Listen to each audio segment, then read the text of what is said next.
Amis I et amis IES, IS et IES, et porteurs et porteuses de lumière. Alors que s'achève cette cérémonie, je vous regarde et je me dis il y a encore temps à espérer. Car tant que nous nous rassemblons, tant que nous parlons vrai, tant que nous refusons de détourner le regard, alors l'histoire ne nous brisera pas. Elle nous élèvera. Nous avons commémoré, oui, mais surtout nous avons reconnu. Reconnu les douleurs et les silences, reconnu les noms effacés, les vies dépossédées, reconnu les racines entremêlées, fusionnées et créolisées de notre République. Racines d'Afrique, d'Inde, d'Amérique, d'Europe, qui ont nourri ensemble l'arbre français. Ici à Nice, nous avons dressé un autel de parole contre l'oubli, car la France ne serait pas la France sans ses enfants venus d'ailleurs, sans ses corps déportés, réduits, niés, puis debout, insurgés, combattants de dignité. Leur histoire n'est pas une marge, elle est une colonne vertébrale.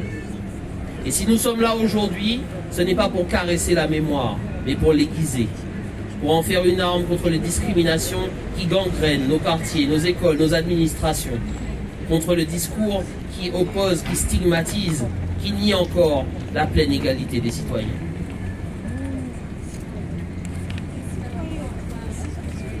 Car oui, le racisme est un système et l'esclavage sa machine. Il ne se réduit ni à l'insulte ni au geste. Il se glisse dans les normes, dans les chiffres, dans les silences, cherchant où s'installer. Et il faut du courage pour l'identifier. Il faut de l'amour, un amour exigeant, républicain pour le combattre. Je ne parle pas ici de culpabilité mais de responsabilité. Ce que nous avons entendu aujourd'hui, lu, partagé, ce ne sont pas des souvenirs figés, ce sont des promesses. Les promesses d'un pays qui regarde enfin son passé en face pour mieux embrasser l'avenir. Alors merci. Merci à vous d'avoir tendu l'oreille et ouvert le cœur. Merci de vous avoir formé aujourd'hui ce cercle humain qui refuse l'indifférence.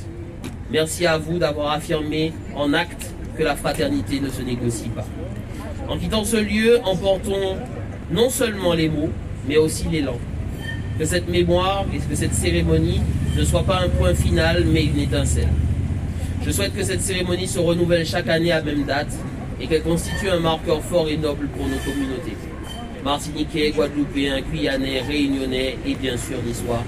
Et que toutes les mémoires se réunissent. N'oublions jamais, agissons toujours. Merci beaucoup.